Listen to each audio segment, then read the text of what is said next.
Everybody has plans until they get hit for the first time. John Gennaro, count me in! 1, 2, 1, 2, 3.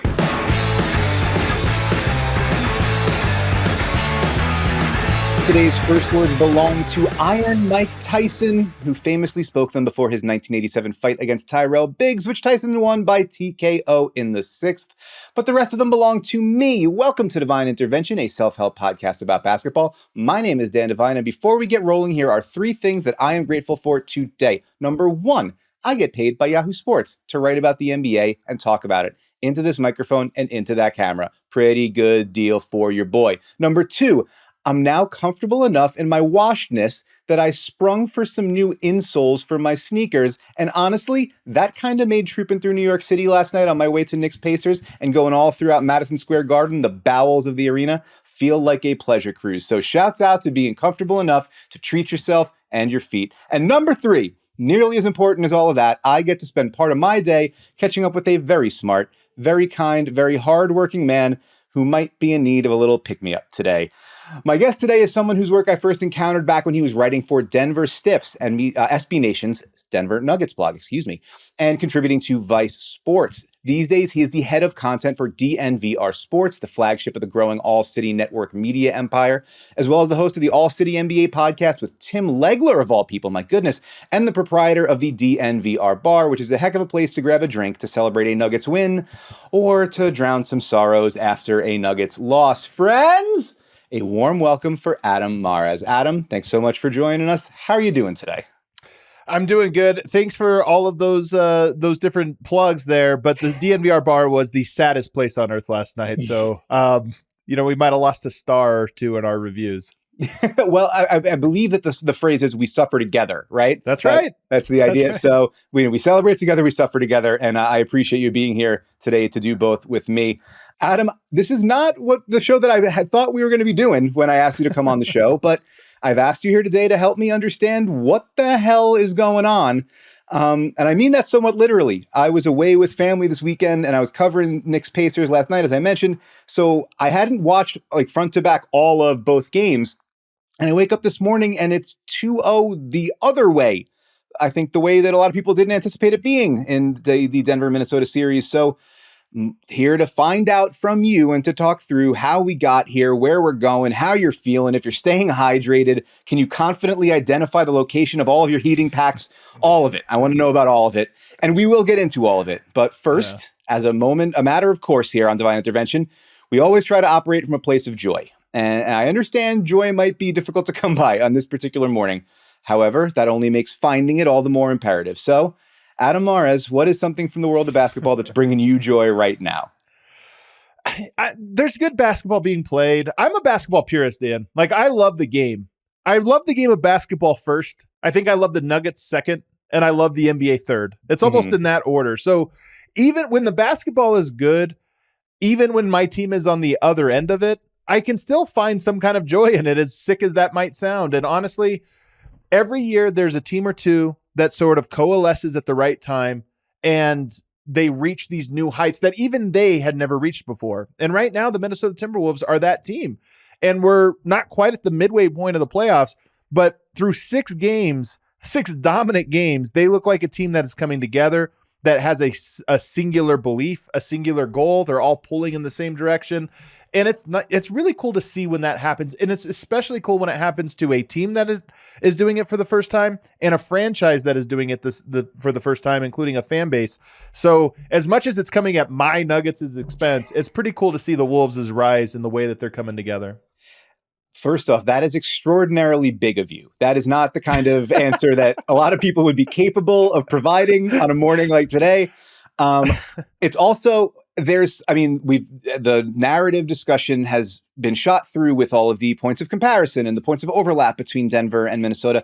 There is a funhouse mirror component to this, though, of this time last year, so many of us were so enraptured by the way the Nuggets played offense, a sort of cohesive unit and the sort of stuck together organism, like one, everybody pulling in the same direction and sort of elevating one another, of some that's greater than the whole, a whole that is greater than the sum of its parts, by the way that everybody sort of feeds off of one another. And it does feel a little bit like what you're watching in Minnesota, is that on the defensive side of the ball, like you have, and to the point where the NBA's YouTube channel made like a 3.5-minute sizzle reel this morning of Minnesota defensive possessions. I can't remember the last time NBA.com was like, check out these hot defensive rotations. Right. But we are here, and it's kind of wild. And you're kind and thoughtful to point it out. Let's get to the specifics. Timberwolves 106, Nuggets 80 on Monday night. Minnesota now leads that best of 7 series 2-0. They took both games in Denver. They're heading back to Minnesota for game 3 on Friday. After Minnesota drew first blood Saturday, and with Rudy Gobert missing the game to be there for the birth of his child, missing game 2 rather, to be there for the birth of his first child, which congratulations to him and his family. You expected the Nuggets to kind of come out on fire, look to wrest control of the series back. And instead, just like game 1, Minnesota takes the lead early, and they wind up squeezing with a dominant 33-15 second quarter that kind of put this one away before halftime. Our guy Vinny Goodwill was there in Denver covering the series for Yahoo Sports, and his column, which you should all read in part, the Nuggets looked as primed as any recent champion to break the trend of NBA parity, ready to repeat and along the way earn every benefit. Now all they have are doubts. They're wearing the look of frustration, the look of summer vacation coming a month earlier than they'd planned. They look out of answers. So I want to start there.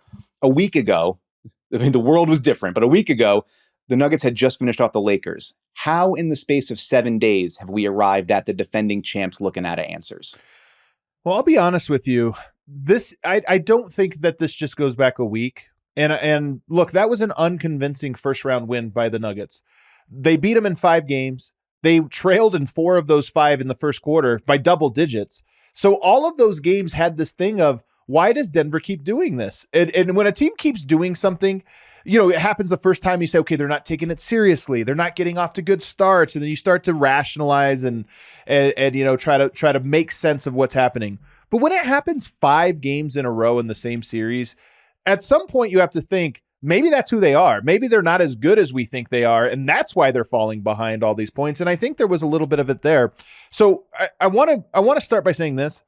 The Timberwolves, I think, are the better team, and they are earning this. So anything I say here is not an excuse on Denver's part. Sure. It is more contextualizing the Nuggets this season. And there were frays that were showing with the Nuggets in the final month of the season that in hindsight, now that you see them unraveling, you go, oh, there it is. Jamal Murray got injured. He missed a bunch of time. Aaron Gordon, Michael Porter, KCP, Nikola Jokic played extra minutes, kind of sprinted down the finish line to kind of make up for the absence of Jamal. And then when he returned I think he played 6 games to end the year, Denver blew a few fourth quarter leads, very uncharacteristic of them, including that game against the San Antonio Spurs, which if you recall, that cost them the 1 seed.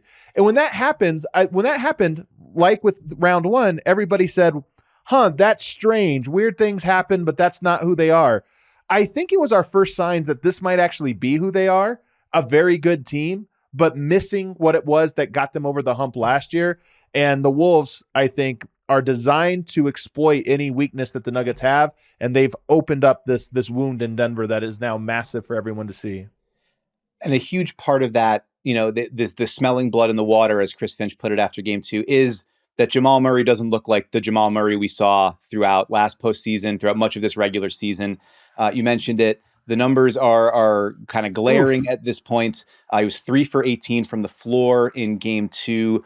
Let me pull it up here. 9 for 32 in the series, shooting 37.5% from the field and 28.6% from 3-point land in the postseason. The Nuggets have been, their bread and butter Murray, Jokic 2-man game. Whenever they've got those two guys on the floor, they're elite. Last year during the playoffs, during the regular season, going back time immemorial, it feels like through 2 games against Minnesota, they've been outscored by nearly 30 points per 100 possessions with those 2 guys on the floor. On some level, is this as simple as if Jamal Murray isn't Jamal Murray, the Nuggets aren't the Nuggets? Absolutely. And here's the scary part about that, Dan. Let's go back all the way through this arc. In 2020, they go to the bubble Murray has a good year. Nobody's talking about him as an all-star. Nobody's talking about him in this way. They go to the bubble, and he gets in incredible shape. You're sort of isolated in there. Players went one of two directions inside the bubble. We know a lot of guys just kind of burnt out or what have you. Other guys, and I think Murray is one of them, all he had to do all day was work out, sit in his room, and go to the pool. Like, that was all he could do. And it almost, in a lot of ways, brought out the best of him. And we saw him elevate to this crazy level. The Nuggets come back from 3-1 two times. They go to the Western Conference Finals, and they lose a hard-fought 5-game series to the eventual champs. He misses the next 2 years to injury. He comes back, has a mediocre to underwhelming season. And there's some talk of, is Murray even the same guy anymore? Can he do this? He gets in great shape and has an unbelievable playoff run, and the Nuggets win a title. So, and then this year, where he had an underwhelming regular season, got injured a lot throughout the course of the season, including at the very end, and now has been atrocious in the playoffs. So in 5 years, basically the 5 prime years of this core, we talk about Jokic, Murray, Michael Porter, Michael Malone, of that core in 5 years, he's been phenomenal in 2 of them, and they made incredible runs. He's been absent in 2 of them, and they got bounced early. And he's been atrocious in 1, and it looks like they're going to get bounced early again. So to me, I look at the overarching arc here and say, it's very clear that this is Jokic's team with a 2-man game dynamic. And if that 2-man game is not there, the Nuggets are not a great team at all. In fact, they're an extremely compromised team that got swept by the Suns, lost in 5 to the Warriors, and is down 0-2 and 2 blowout right now to the Wolves. And Murray's, whatever his physical ailments are and whatever the challenges he's battling through, the Wolves, again, as you mentioned at the beginning, sort of deserve top marks for what they are doing to him, picking him up full court, forcing him to deal with the length and the physicality that they bring to bear early and often. Jaden McDaniels, Anthony Edwards is the primary point of attack defender, Nickeil Alexander-Walker, who's been a monster coming off the bench throughout both the first 6 games of this playoff run for Minnesota. And you're seeing, there's not the burst off the dribble, but also just whenever he turns a corner, whenever he's able to shed one of those guys, there's 2 guys in his lap. It's Naz Reid meeting him at the point of attack. It's Kyle Anderson last night starting in place of Rudy Gobert, but being able to be on the help, and length everywhere. This team that Tim Connolly built, and now that that Murray's not as much of a danger knocking down, pulling up from mid-range. You don't feel you have to worry about it as much. You're able to contest those without fouling. And he hasn't been in a rhythm for a month now, more than that.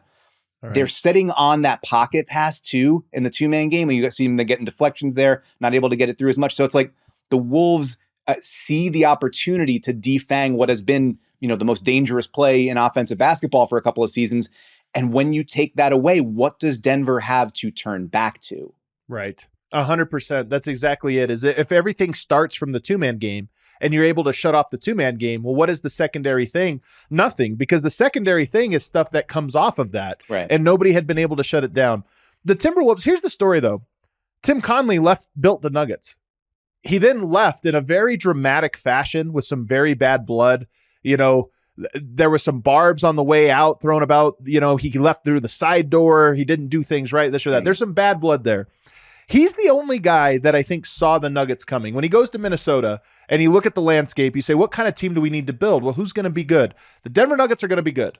They have a great team, and they were missing Murray, but they're getting him back, and they're going to be good. He makes the Gobert trade, and I know everybody thought it was insane at the time, but length is the only thing, length on Jokic, multiple bodies on Jokic, bigs, has been the only thing that has slowed him down in the playoffs. That was in the bubble in 2020 with Dwight Howard, JaVale McGee, and Anthony Davis. That 3-headed monster is the only thing that's ever made Jokic look mortal in the playoffs. So you get that, and then you have another part of here. Okay, athleticism. Denver is, as long as they have Jokic, is not going to be the most athletic team.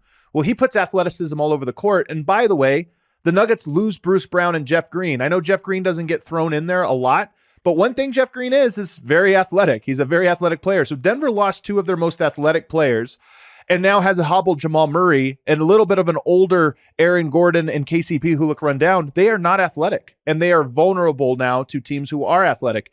And the third piece of this, and this is where I think Conley's genius you really see how he knew what kind of team he had to build to beat the current top dog. Murray struggles with length, and he struggles with guys that can fight through screens. Nickeil Alexander-Walker, Jaden McDaniels already on the roster, but Nickeil Alexander-Walker, adding him to this team, has been such an important piece of why they are so good out on the perimeter. They have a three-headed monster of Anthony Edwards, Jaden McDaniels, Nickeil Alexander-Walker. You put all of them on the court together or you cycle them through, and you're always going to have on-ball pressure. That was Murray's weakness even when he was fully healthy. Now that he's not fully healthy, he's kind of banged up. It's swarming, and it has completely decapitated the Nuggets' attack, and that's why I think the Wolves have been perfectly designed to exploit the weaknesses of Denver. It's, I mean, absolutely incredible to think that, and I mean, people like me, so, idiots, looked at the Nickeil Alexander-Walker part of that trade and was like, that's a worthwhile, flyer, right? Like, that's a guy who's, lottery talent, a lot to like there, size, wingspan, that's some pedigree. Yeah, he's washed through a few teams. That's worth a shot. And then, like, a year plus later, it's not like, we're going to remember the Gobert trade because of just the sheer number of assets that went out and how high profile it was and the discourse that surrounded it. The midstream adjustment to it to add Mike Conley and add Nickeil Alexander-Walker is, it's like snapping the last part on the machine and actually fully hums to life. And we're seeing that now. I wanted to get back to the point that you made on Jokic. I believe I'm right on this. I might be wrong. I'm not exactly Stats Williams or whatever, but I think this is the first time that he's shot below 45% from the field in consecutive games all season. Wow. And I think it goes back to your point about this, that there's, even without Gobert there last night, Naz Reid, defensive game of his life, Karl Anthony Towns not getting into bad foul trouble, being able to stay down on the fakes and use the wingspan, the late help coming from all those guys that have all those long arms. It's making Jokic have to try to find different angles to release the shots, 11 turnovers in 2 games. Have you ever seen, outside of maybe that one Lakers series, Jokic seem this, I don't want to say tentative, because I think he was looking for his offense early last night. He sought opportunities to get shots up. I think he took 9 threes in game 1. So it's not like he's being passive in the moment, but it does feel like he's having to take an extra beat, and we're not used to seeing that little hesitation from Jokic. Well, I think Jokic is a rhythm player. I've compared him to Peyton Manning a lot. He's a guy that, like, when he's reading the court and everything, like, he just picks up a rhythm.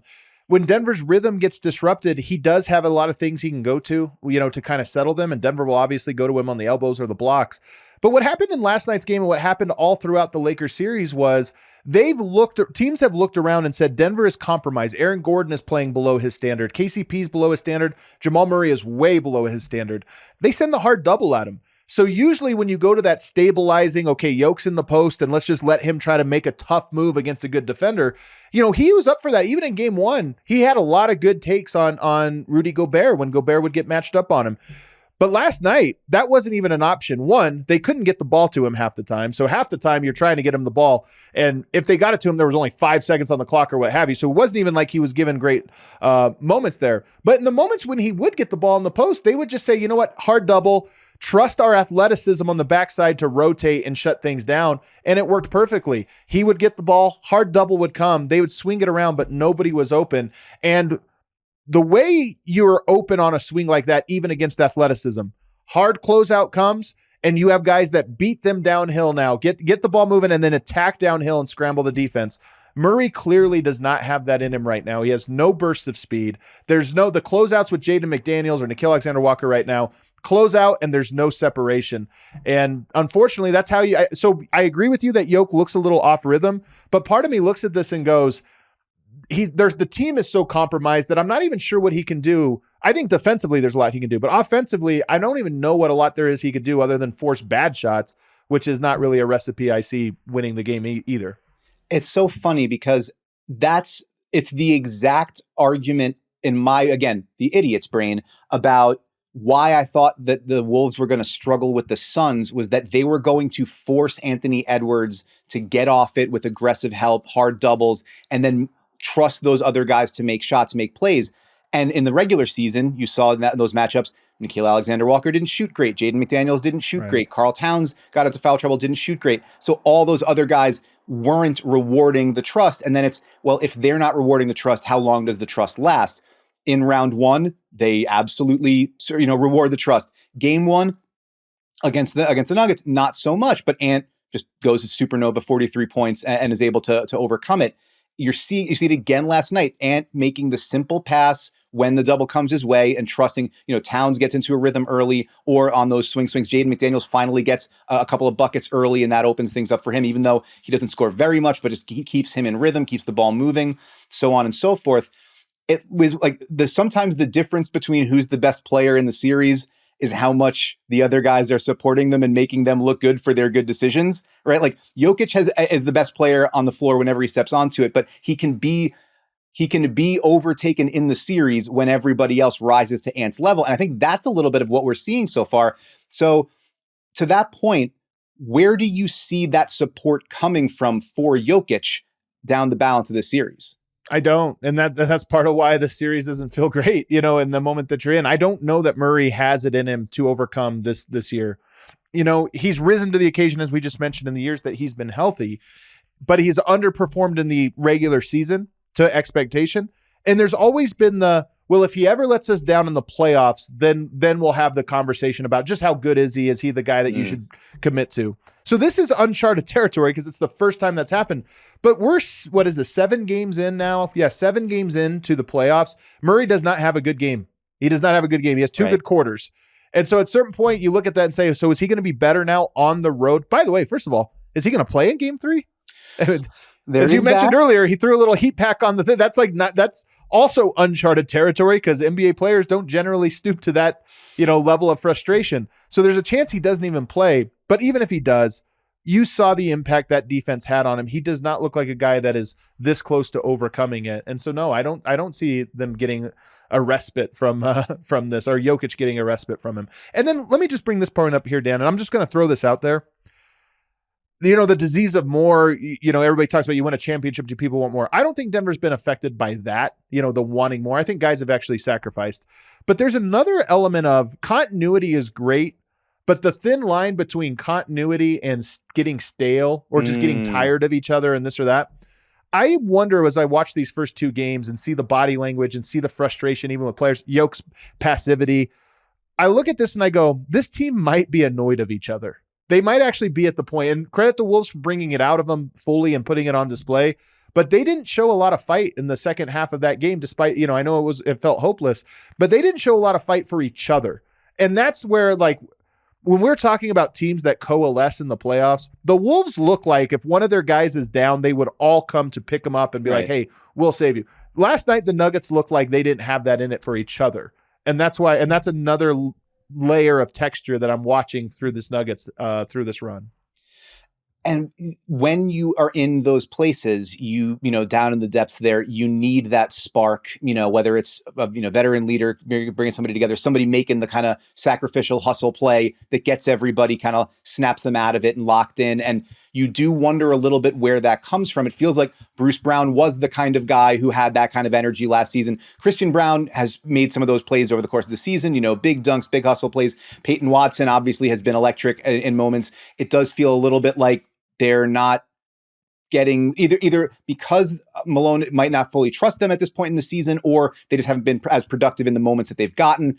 It does feel a little bit like you're unsure where that jolt is going to come from. But it's got to come from somewhere. Before we put the button on just how rough this was, let's wallow around in it. And I apologize. Yeah, let's do it. That's what I love. In game 2, the Nuggets scored 80 points. That is the fewest they have scored in any game since game 7 of the first round in the 2020 bubble, the 80-78 rock fight against the Jazz. 34.9% from the field, second worst shooting night of the season, back the November 24th loss to the Nuggets in the in-season tournament. They had 19 turnovers against 16 assists, which is the first time Denver has had more turnovers than assists since February 5th, 2023, in a loss against, you guessed it, the Minnesota Timberwolves. This is a matchup that is particularly challenging for them. Maybe the wildest thing about it, Denver's offensive rating in that last game, 89.4, according to Cleaning the Glass, only the 6th stingiest defensive game of the season for the Wolves. So they are capable of this. They're doing That's crazy. I know, right? Imagine having five tougher defensive performances than that in the course of the season. Wow. And doing it without Gobert. Pretty wild. I would say the flip side of this, you now look at it and say there's maybe blessedly, I don't know, maybe it gives some opportunity to kind of rediscover things. A 3-day break here because the series started early, so there's 3 days before the resumption in Minnesota for Game 3. If there is something that you would hope to get addressed, what's job one in terms of trying to the journey of a million miles starts with one single step, right? So like, what's one step you would be hopeful that they could take between now and Friday? I know this is a cop-out answer. First of all, there's so many steps that they have to take that any one's not going to do it. Sure. But if I had to whittle it down to one, it's fight. Because again, the Nuggets Michael Malone stormed out on the court. The game was a 3-point game. He storms out and gets in Mark Davis's face. And you think, okay, is he trying to fire up the team? Is he really just mad at Mark Davis? What have you? Part of me thinks that he was just upset and lost himself. Murray was jawing at the officials all night. There's part of me that goes, Denver had a giant task at hand, and rather than focus on it, they got so distracted with their emotions and with everything else. So if you ask what's one thing that can happen in Game 3, I just want to see Denver play like champions, competitive, focused, not distracted by, am I getting calls? Is this happening my way? Is they're being so physical? The game's being called or not being called. No whistles. We're upset about it. I just want to see the Nuggets go out there and say, we have to compete for 48 minutes. And right now, they don't look like a team that's inspired to do that. And that's what's so concerning about it. So forget the tactical stuff. And by the way, Gobert being a late scratch, you don't lose by 40 points. Whatever Denver lost by or got behind by, it's not one thing. So I'm, again, not making an excuse. Denver, after Game 1, had adjustments that were all about Gobert, in my opinion. How do we attack him? When he's a late scratch, I do wonder if you just spent 48 hours preparing for a scenario that's not coming your way, and all of a sudden it's like, well, now what? And you get knocked out. So there's an element of that. But nonetheless, none of those adjustments, none of those details, none of that stuff matters if you don't want it as bad as the other team. They clearly want this. There's an excitement to it. And with Denver, I just want to see that excitement in Game 3. It's funny that you mentioned that. That was something after, as I said, I was covering Knicks Pacers last night, and after the controversial ending to that game and a couple of rough calls going against the Pacers in the final minute there, the conspiracies afoot in New York yet again. Miles Turner, during his post-game press conference, was asked, what's the number one thing you guys need to work on at your next practice today? And said the same kind of thing you're talking about. Like, emotion is going to be a big thing. Yeah. We lost our first game in Milwaukee, and it was kind of like you could hear a pin drop the next day. I don't anticipate that being our morale or what our team's going to be about tomorrow. But emotion is big. Controlling the controllable things, because you can't worry about the other stuff. And that's you would expect more from a team that has been through the battles that Denver has. But it's also, I guess I'm interested in your perspective on this, because I think one response that we saw a lot in these first couple of games is this is the first time Denver's had to deal with adversity, really, in the last 2 years. Do you feel, I was going to say, my guess is that having seen them up close, that doesn't quite hit your ear right. Yeah, I mean, there's so much revisionist history. Here's the first thing. Every year is a little bit different. You can't say that team last year and then say they're the exact same. That being said, there are some pieces of it that are the same, some major pieces, including Murray Jokic. This team came back from 3-1 twice and won playoffs. This team trailed by double digits 4 times in the first round and won in 5 games. They have shown a resiliency. There's something in them that has some of that to them. So I think that there is a little bit of a, they've never had hit adversity or this or that. And I go, come on, guys. Like, last year they earned that. They were down 15 points at halftime in Game 4 of the Lakers series last year. That's adversity. And they stormed back and won it, at the buzzer. So Denver has been resilient with this core group of players, with this more or less the same team. And even if you just go back one round, Denver was a bend but don't break team in the first round. This is the first that a team has kind of exposed their weaknesses, to this degree. And Denver does seem to be fraying, but I think it has less to do about their, character and what they were last year or years past or this or that. And I think it has more to do with it's a team that might have expired. And you never know when a team expires until it happens. But that's the thing I keep thinking about today is that ride over? And I'm not saying Jokic's era is over, Murray's era, whatever it is, but something about this team where we felt like, okay, it's a team and you're just going to make these little tweaks every year. You're going to change Bruce Brown for Christian Brown and this or that. And it might be like, no, that core might have just expired, not because they're not good enough, but because sometimes teams just run out of time and it gets stale. especially just, I mean, the accelerated pace of the NBA and playing like multiple long seasons back to back. And when you are so heavily reliant on that, I mean, it's the flip side of that's the best 5-man lineup in the league, right? Is that like so much weighs on their shoulders. And, the book has been, you understand the Nuggets are going to beat you in the Jokic minutes, and then you've got to stay afloat outside of them. And then like when the counter punch hits or the uppercut surprises you and you're losing the Jokic minutes, which they are in this series for, I don't remember the last time the Nuggets regularly lost Jokic minutes. It sort of puts everything else under such great strain.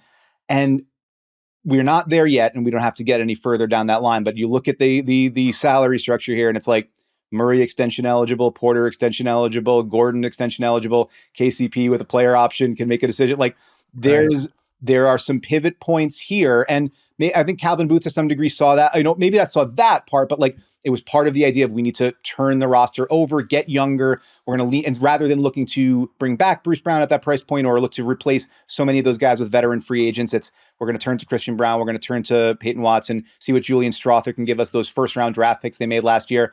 Those deposits are not paying off right now.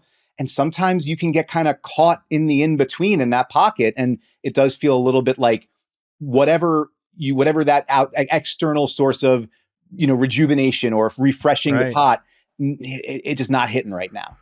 Yeah, and it's interesting. I mean, Denver is in that scenario where they have a very expensive starting five. So if you're going to keep that core together, you're always going to have rookies and vet minimums. That's just, you start from there. Calvin Booth had a vision of, we're going to get young, and he's not the first guy to have this. The Golden State Warriors waded into these waters and hurt themselves. But we're going to keep our core together, but we're also going to develop behind it. And if we thread that needle perfectly, we keep this window open. The problem is, I'm not sure Michael Malone shared that vision. And the way this year has played out, you have to have synergy between your head coach, your front office, your ownership, and your best players. If any of those guys are not in lockstep on the plan, at some point you're gonna find phrase. Well, you draft 3 rookies. Julian Strother barely plays. Jalen Pickett did not play at all. Hunter Tyson did not play at all. So the plan of we're going to develop young, those guys did not develop. And then you had Peyton Watson this year who played a decent amount but is not playing in these playoffs. Justin Holiday was brought in to be a reserve, like an 11th, 12th guy, break glass in case of emergency. He's playing heavy minutes in this series. Yeah, he's guarding Anthony Edwards, which is not, I think, not the way you drew it up. I don't think Calvin Booth's vision was, hey, we're going to get to the playoffs and we'll just throw Holiday on, an all-star MVP caliber player. So to me, this is signs, and I don't want to do too much of a postmortem before the Nuggets end, because we'll look like idiots if the Nuggets do find a way to shock us all. But I do look at it to how this season has unfolded, and I think Calvin gave him young guys and said, forget about the regular season, get those guys ready for the playoffs. Malone said, no, thank you. Won a franchise record 57 wins by pushing his foot on the gas the whole game. Reggie Jackson, one of the oldest players on the team, played all 82 games this year. Like, how many teams would play their oldest player every single game, especially when he's such a bit player like Reggie? You could buy him 10 games off throughout the course of the season and use those games as an excuse to play your young guys. So I look at it and I go, I don't know that they were on the same page coming into the year. And that bill is one of the pieces that seems to be coming due in this playoffs. Well, I don't quite know where to go from there. Actually, I do want to ask this. Getting that up close and personal look at Ant these last couple of games, what have been your takeaways just from watching him now versus where he was, I don't know, a few months ago, last year, et cetera? So I have such a different take on, like, everybody loves player rankings. And I always think that they are so ridiculous because they don't make sense. They literally don't make logical sense, but you can have these fun, logical arguments inside of them. But here's how I think about him. His talent was great. It was great last year. It is great this year, and it is improving because his size and speed and athleticism and skill level is so rare. You don't get that combination of all of those pieces very often. So to me, he's very capable of being as good of an MVP player as there is in the league. The question, though, but there's so many of those guys. Joel Embiid's one of those guys. Like, there's so many of those guys out there. The difference is, what effect do they have on your team? And a lot of that is basketball questions. What effect do they have? But some of them are character questions. They're personality questions. And you watch this playoffs, he's always been charismatic at the podium, but it's the things he's saying that are like, Anthony Edwards is doing what a coach usually does. He goes to the podium and he sets the narrative every single day. And he says, this is who we are. This is what we're doing. This is what Carl, they'll ask Karl Anthony Towns a question. He'll answer it. This is who Carl is. Like, he'll tell you. He's doing all of it in a way, and it's natural. I don't think he's thinking through this stuff. It's natural. So not only does he have the talent, he's competitive every game. There's a reason they swept the Sun. To sweep a team, you have to be focused even when there's no reason to be focused. They were focused because he's focused. They're competitive because he's competitive. They're tough because he is tough. And he has the talent to back it up. So to me, I look at him and I go, he is a special talent, but there's a lot of special talent in the NBA. But he's a special person, I think. Like a special, I'm not saying a good person or bad person, a special leader in this arena. And he's so much of an outlier. He's not just good at it. He appears to be great at this. And that is the thing that I think separates him from even your Jason Tatums and so many of your other great players. He's different in a class of his own. It struck me, you mentioned, you compared him to a coach.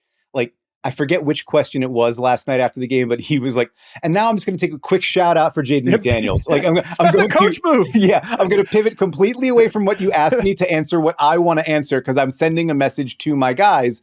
And yet he's 22 years old. Like, to have those fingertips for what, what keeps everybody going, what keeps the plate spinning and keeps everybody churning is wild. So the Nuggets. And by the way, Dan, he was right about Jaden McDaniels, because sometimes guys will try to do that, but it's so clearly false. Even the one where he said Karl Anthony Towns is our best offensive player. I remember I listened to that one and I go, all right, it's a little you're overdoing it. Scale it back 10% here. You're playing the hand too hard. But his point about Jaden McDaniels was the right point.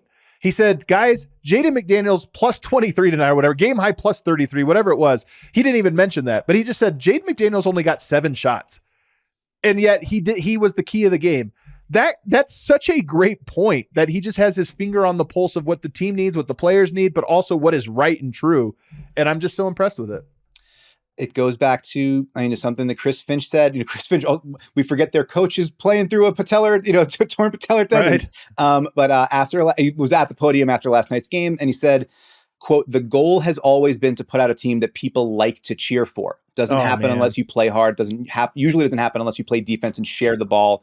We're doing all of those things right now." And you're sort of seeing that harmonic convergence and the rising tide lifting all boats. The Nuggets have been capable of that in the past. It is a level they are going to have to reach to get back into this series. And we will keep a close eye on that over the next few days before Game 3 and see if the tide can turn in Denver's favor back in Minnesota. We're going to take a quick break, and then we will come right back with the closing 5. Stay tuned for some more Devine Intervention. Welcome back to Devine Intervention. My guest is Adam Mares of DNVR Sports, and we're going to wrap up with something that we call the closing 5, because, Adam, as I'm sure you know, how you start, not nearly as important as how you finish. 5 questions for our illustrious guest. Here we go. On this show, we try to emphasize the importance of taking care of yourself in times of stress, which this clearly is. Ball is not life, contrary to popular belief. So, Adam, what do you do to get away from all this? What constitutes self-care for you? Well, the truth is, I work like a dog, so not much. But I have a great family. I have a great life out here in Colorado, and I will say, man, I took a phenomenal scooter ride. Is scootering a big thing, Dan, out in the East Coast with you? There are a lot of people on scooters, sort of like the electric scooters, right? Yeah, it has risen. The bike paths or bike lanes on the side of the street have become more populated by electric scooters. Yeah, I had an all-time scooter ride just this very Sunday, and I have to tell you about it because it was so good. It was right at sunset here in Colorado. It was probably 70 degrees with a nice little breeze. Sun was setting. I saw a bird that I hadn't seen all year, the Western Kingbird, or there's the first time spotting it of the year, which is always a big thing. It was a phenomenally perfect hour that I just scooted around, the front range of the Rocky Mountains. So that's how I get away. I remember thinking in that moment, I was like, is this the most relaxed I'm going to be at any point this year? I think it was. And so that's how I unwind. That's incredible. And I'm glad you were present enough to lock into that thought in the moment. Let's sort of take that mental snapshot, hang on to it. I have to ask you a sub question. You saw a bird, you hadn't seen it. Are you a big bird watcher? Yeah. I'm a big birder. I'm really just like animals. So I like going to like looking at wildlife and being in nature. But the best way you can do that in the city is to, take stock of birds. So I'm very attuned to what birds are arriving at what time and in my neck of the woods. Who we got to keep an eye out for now? Who's coming down the pike bird-wise? Well, some of my friends have spotted the Bullock's Orioles, so I know that they have arrived. They usually come here in the early parts of May, but I have not seen one yet.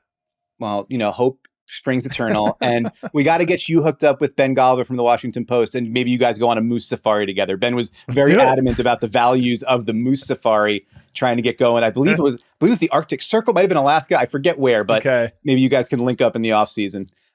Question number 2. You get to take one nugget from all of Nuggets history to add into the team midstream and try to shake up the vibes before game 3.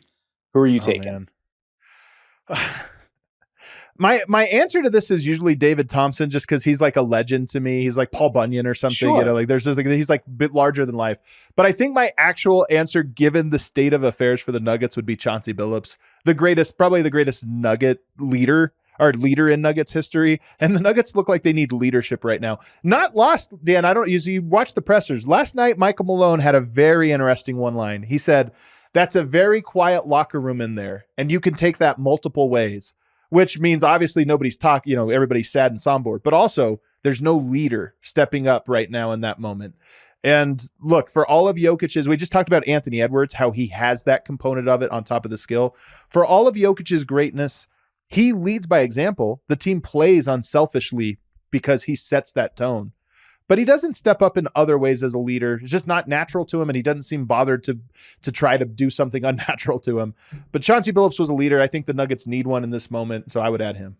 I love that. Maybe you can just call Portland. They might be able to. They might let you borrow them like a library loan or something like that for the next couple of weeks.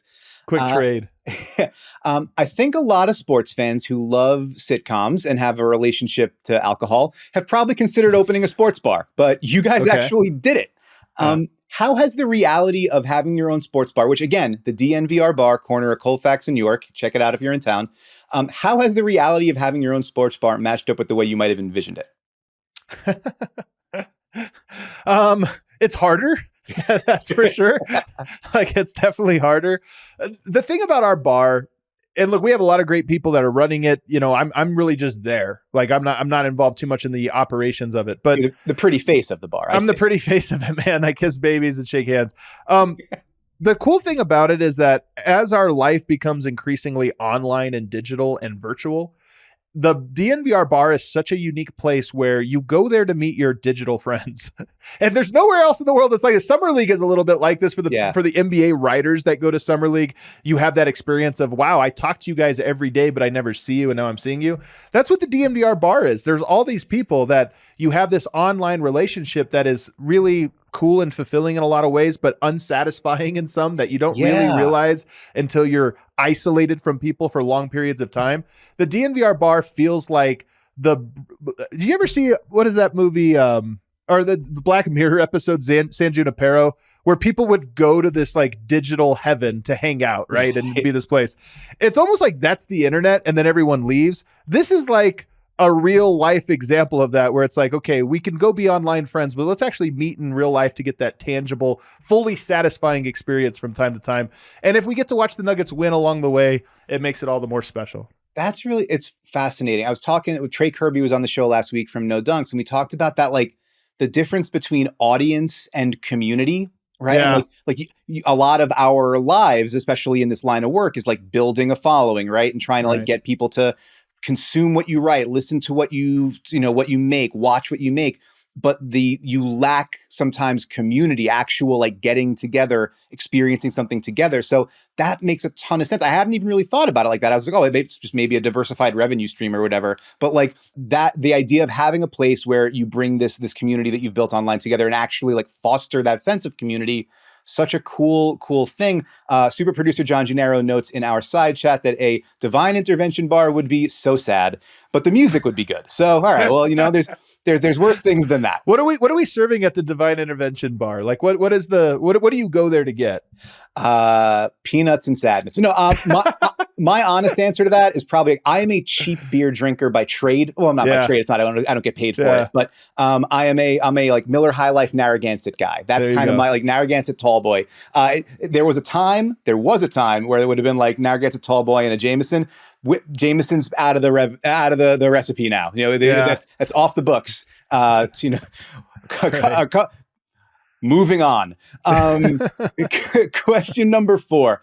One of the coolest things you guys have done at DNVR, you visited Serbia in the summer of 2022, trying to learn a little bit more about Jokic and where he comes from. And you produced a really cool documentary about him and about Serbian basketball called 100 Invisible Threads, which folks can check out on the DNVR Sports YouTube channel. What's your favorite memory from that trip, from being in Serbia itself? Man, I mean, the singular memory was in that game. So we fly out there for an entire week. We do this whole tour of the country and talk to people, just having an unbelievable experience. But it culminated with a game that was a must-win game for Serbia against Greece. So Jokic versus Giannis, and it was a qualifier for the World Cup that took place last summer. And that game was so intense. The theatrics of being in that arena. First of all, this is one of my favorite stories. The media in Serbia cheers for the team. Which, you know what? Can we adopt this in the U.S.? I'm sick of the decorum of having to sit at your, everybody playing their part. The Serbs and the Greek reporters as well just screamed the entire time as if they were a drunk fan. It's unbelievable and honestly added to the absurdity of the entire experience there. But Jokic hit a Sombor shuffle in the corner over Giannis, a turnaround Sombor shuffle, and it was basically to win the game. And it was the single greatest sporting event, I think, imaginable. I actually don't think it can be greater than that. So I'm not looking for anything that will be greater than that. It was unbelievable. And that was the single moment. But the real answer is sports connecting people that you didn't expect is such a cool experience. I never thought I would go to Serbia. Sure. Serbia was not on my short list of countries to visit. I didn't think I would be ingrained in Serbian history and culture and learn all these different things, or curious to learn all these different things. So being out there and meeting all these people that we've connected with so deeply and forming these friendships, to me, you go like, wow, all because we watched this one guy play basketball, that all of this stuff has happened. That was the best part. That's really, really cool. I have to note, I'm pretty sure earlier when you said that there was a somber feeling, you said it was a Sombor feeling. So I feel like there's a chance that even if within a moment of sadness, you found some joy, maybe unbeknownst to you. It's so deeply ingrained in you now. It's true. So we've got to love that. That's tremendous. And I would heartily recommend anybody check out we're not at the recommendations yet. We'll get there, but 100 Invisible Threads on the DNVR Sports YouTube channel. Question 5, which will lead on this. When we were trying to coordinate this get together, we were first doing it via DM. Before you told me that other forms of communication might be better because, quote, I try to limit Twitter. On a night like last night, are you able to stick with that? Or are you, like many of us sick freaks, do you have that compulsion to like feel the stove even though it's hot on a night like last night? I mean, everybody has that compulsion. Honestly, I think it's one of the things like our brains are not wired for the internet, right? Like our brains are wired for foraging and like different things. And so now we have Twitter and our brains are like, I have no idea how to make sense of this. I just want to go check out the Oriole. Yeah, exactly. We're supposed to be bird watching, not Twittering. But so yeah, like last night, I just immediately mute everything. Like I put a tweet out and I just mute it. Yep. Because I know, like, look, I like that people bring me their emotions. That's part of being a community leader. Like we talked about community. That's We're not just podcast hosts where I'm trying to build community. Part of that is I have to accept a lot of people's emotions, like they're going to bring them to me when they're good. They're going to bring them to me when I'm bad. And that comes with the gig. But there are times when in our line of work, you do something on YouTube, you're going to get comments. People are going to call you every type of name and stuff. And I do think that no matter how strong you are as a person, still you want to be careful what you're feeding your mind, what you're feeding your soul. Yeah. You don't want to feed yourself a steady diet. So nights like last night was easy for me. There are times it's hard for me, but nights like last night was, you know what? People are probably going to be in their emotions a lot. I don't really need the feedback. I kind of know what people are going to think of these opinions. So I can just guess what kind of feedback was coming in. And I haven't seen anything. I haven't seen anything from any of my shows. I haven't seen anything from Twitter. tremendous work. You open the fridge, you see that the milk was expired a month ago. You don't have to drink it, right? Like you can. I've never had that compulsion. Yeah, you can make the decision. Like I know what's going to happen here if I open this, and I don't need to do it. Well, I mean, a weekly recommendation of just doing that, not feeding your soul garbage, would be enough. But we're going to add on to it. Last thing we do on Devine Intervention is a weekly recommendation. Does not have to be about basketball. Can be about anything in our great wide world. Past examples have included going to the library, eating popsicles, cooking dinner for somebody to show them you love them, all manner of TV shows and books and music and movies, something that you think is cool and good that you would recommend to the people. So, Adam Mares, do you have a weekly recommendation for the folks? It's not like a weekly recommendation because it's kind of funny to think of this being a weekly thing. The only thing I thought of was, my wife and kids were out of town for the last 4 or 5 days. And I have a 7-year-old and 9-year-old, two daughters. It's unbelievable. I miss them so much. And I always talk to young people I'm 40. I'm not young anymore, even though I refer to myself that way. But I always talk to people my age and below. And there's this sense of are kids worth it? Are kids this or that? And I always go, kids are the single greatest thing that you can have. That's such an unoverwhelming experience when you have kids. It makes you think about the world. It makes you see the world in different ways. And then the Nuggets, they go 0-2 over these last days. I just miss my kids, man. And seeing them and being around them, it's one of those things where you come home or you see them in the morning and it's you just had this horrible loss. But to them, it's just Tuesday morning. Yeah. And it's oh, that's right. So that would be my advice. It's not a weekly advice, but kids are the best, man. We're framing that as recommendation. Kids. I love it. Kids. I need it. I recommend them. We're also in a very similar boat. I didn't realize the ages were so close. I have a 9-year-old and a 6-year-old, same deal. Yeah. And so I get done last night, filing in the sort of middle of the night and getting ready to go to bed. And I'm remembering, the 9-year-old has a state test today, organized math test, whatever. I forget the name of the actual thing, but she has a math test this morning. That's a big deal. They've been working on toward all year. So I'm I'm not going to see her in the morning because my wife is very kind and is going to get them at the door in the morning after I've worked through the middle of the night. So I'm let me write her just a little note and say, you're going to do great. You're ready for this. You're smart. You're capable. You're talented, whatever. I love you. And I come in and I go to bed. And then as soon as my head hits the pillow, I was there's 2 of them. If the little one sees that the big one has a special note from daddy and the little one doesn't, she's going to be pretty pissed off. So it's let me get out of bed and go over and be and I think I literally wrote I didn't want you to see that she had a note and you didn't. I also think you are smart and capable and I love you very much and I will see you. And so, smart move, man. That was smart. Thankfully I had my wits enough about me after writing too much about the Knicks and the Pacers, but then I wake up or get up this morning and see my wife and I'm did they like the notes? She's they don't care about this. Yeah, sure. The notes were fine. I was but if you scratch that itch for yourself, totally, if nothing else. It's so funny because my recommendation is also not a here's a piece of content to consume. The literal way I wrote it down here in our rundown is making little faces at a baby.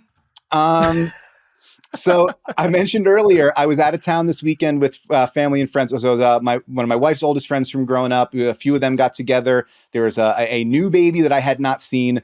And my kids are bigger now, so I don't often make faces at them in the same way. Making faces at a baby, top notch. Can't recommend it enough because you make little faces, you blow your cheeks out, you bug your eyes out, you make little noises, and the baby loses its mind every time. That is my Dan Devine promise to you. I believe I've made a joke about this on Twitter. It's not a joke. If you got a little baby, I'm playing games. I'm making faces. I'm making little noises. I'm blowing raspberries. I'm doing whatever needs to happen because when I get that baby, this is my need. If I get that baby to like me, I know this is so funny. It's so true. When you're on a plane or something and there's the baby that peeks over and you make the face and he loves it, it's heck yeah.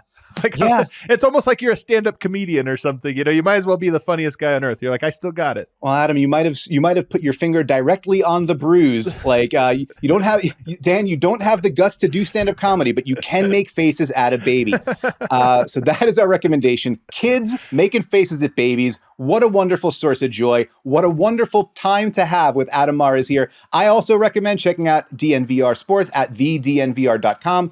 Written coverage podcasts for every team in in Denver.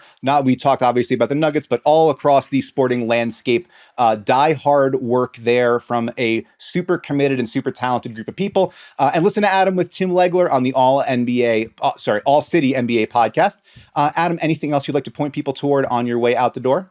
That's it, man. I appreciate it. Hopefully the Nuggets show us some fight, or I'll take an early vacation. One of the two. There you go. Right. We got to remember our byline is not where our worth is centered on. So, we'll find our way one way or the other. But that's going to do it for this episode of Devine Intervention. I want to say thanks so much to Adam Mares for taking all this time to be with us. Thank you so much to super producer John Gennaro for doing all the things that he does to make this show look and sound great. Vinny Goodwill will be back with a new episode of The Good Word tomorrow, and Jake Fisher and I will be back with No Cap Room on Thursday. I think that's about it. Thank you so much for listening. Take care of yourself. You deserve it.